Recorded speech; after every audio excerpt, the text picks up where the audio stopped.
బంగారు పాప అనే సినిమా పేరు విన్నారా? దేవులపల్లి కృష్ణశాస్త్రి రాసిన తాధిమి తక్కధిమి తోలుబొమ్మ అనే పాట విన్నారా? ఈ పాట బంగారు పాప అనే సినిమాలోనిది. బంగారు పాప 1954వ సంవత్సరం నాటి తెలుగు సినిమా. ఎస్విఆర్ అంటే ఎస్వి రంగారావు అసమాన నటనా చాతుర్యం ఆస్వాదించాలంటే ఈ సినిమా ఖచ్చితంగా చూడాల్సిందే.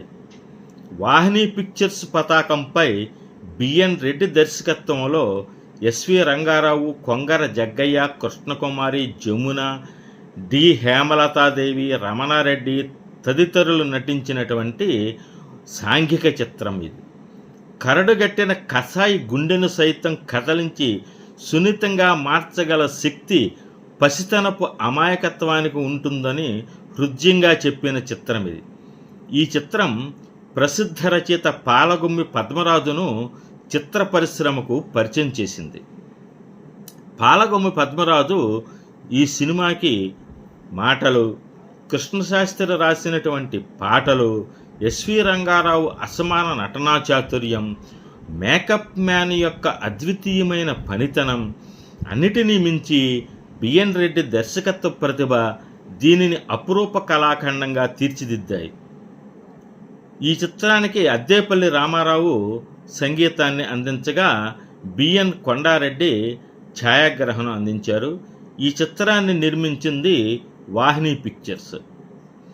ఎస్వి రంగారావు నటన ఈ చిత్రములో శిఖరాగ్ర స్థాయిని అందుకొని ఆయనలోని నటనా ప్రతిభను లోకానికి చాటి చెప్పింది. ఆయన కెరీర్లోనే కాక యావత్ భారతదేశ చలనచిత్ర చరిత్రలోనే ఎన్నదగిన మాస్టర్ పీస్ బంగారు పాప. మల్లీశ్వరి కంటే మిన్నగా తాను తీసిన చిత్రాల్లోకెల్లా ఉత్తమోత్తమైనదిగా బిఎన్ రెడ్డి భావించింది ఈ బంగారు పాప చిత్రాన్నే. బిఎన్ రెడ్డికి గురుతులులైన దేవకీ బోస్ ఈ బంగారు పాప చిత్రాన్ని చూసి చాలా ఆనందపడి ముచ్చటపడి అదే సినిమాను బెంగాలీలో తీశారు. అయితే ఆయన అంత అపురూపంగా అద్భుతంగా తీర్చిదిద్దిన బంగారు పాప విజయవంతం కాలేదు. మరి కథాంశం చాలా బాగుంటుంది. కోటయ్య అంటే ఎస్వి రంగారావు ఒక దయగల వ్యక్తి. అతను రామిని వివాహం చేసుకుంటాడు. ఆమె గోపాలస్వామి అనేటువంటి వ్యక్తి ఒత్తిడికి లొంగి తన భర్తను వదిలి అతనితో పారిపోతుంది. రామి, గోపాలస్వామి ప్రణాళిక వేసి కోటయ్యను జైలుకు పంపుతారు. జైలు నుండి తిరిగి వచ్చిన తర్వాత కోటయ్య ఒక రవిడీగా, తాగుబోతుగా మారిపోతాడు. ప్రతీకార వాంఛతో రగిలిపోతాడు. గోపాలస్వామిని చంపాలని అతను ప్లాన్ చేస్తాడు. ఒక దురదృష్టకరమైన రాత్రి అతను తన ప్రణాళికను అమలు చేయడానికి సిద్ధమవుతున్నప్పుడు దారిలో అతను చీకట్లో చిన్న పిల్ల ఏడుపులు వింటాడు.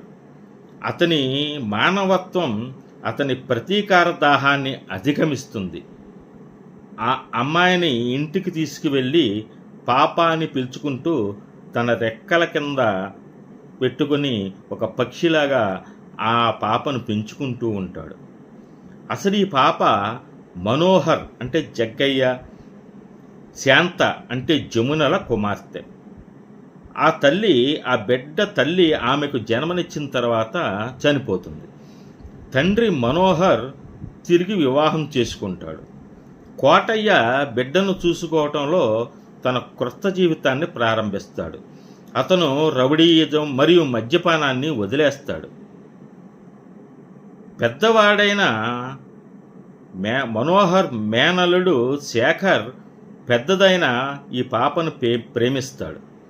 ఈ విషయం తెలుసుకున్న ఇంటి యజమాని కోటయ్యకు ఫోన్ చేసి అతనిపై తన కోపాన్ని ప్రదర్శిస్తాడు. అప్పుడు మనోహర్ పాప తన కూతురని ప్రకటిస్తాడు.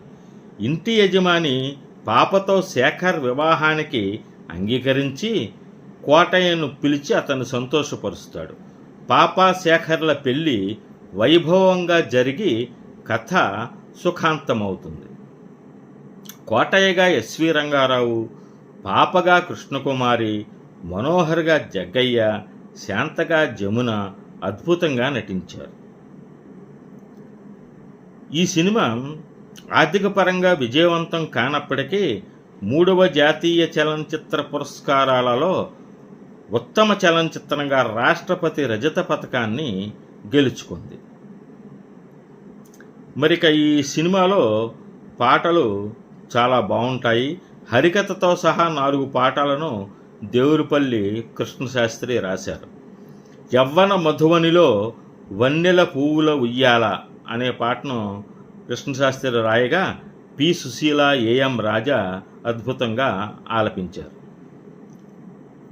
వెన్నెల వేలలు పోయినా ఏమున్నది పి. సుశీల గానం చేశారు.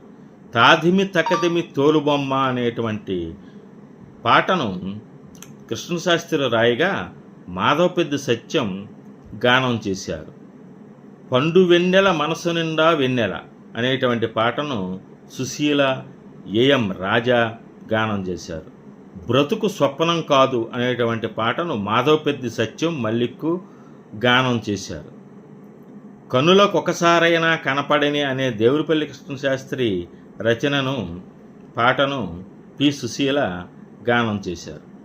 వెడల ఈ రాజకుమారుడు అనేటువంటి పాటను ఏఎం రాజా, పి. సుశీల, మాధవపెద్ది సత్యం బృందం గానం చేశారు.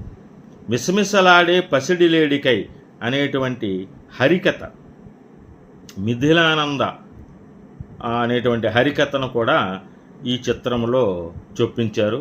అది చాలా బాగుంటుంది.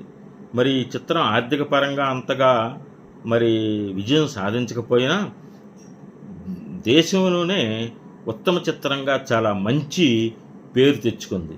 బిఎన్ రెడ్డి గారికి కూడా మంచి పేరు తీసుకొచ్చింది. అంటే ఇటువంటి చిత్రాన్ని మీకు పరిచయం చేయాలి, కనీసం బుల్లితెర మీద చూసి ఎస్వి రంగారావు నటనను ఆస్వాదిస్తారని కోరుతూ మరి మీ అందరినీ కూడా ఈ వీడియోని లైక్ చేసి సబ్స్క్రైబ్ చేయవలసిందిగా కోరుకుంటున్నాను.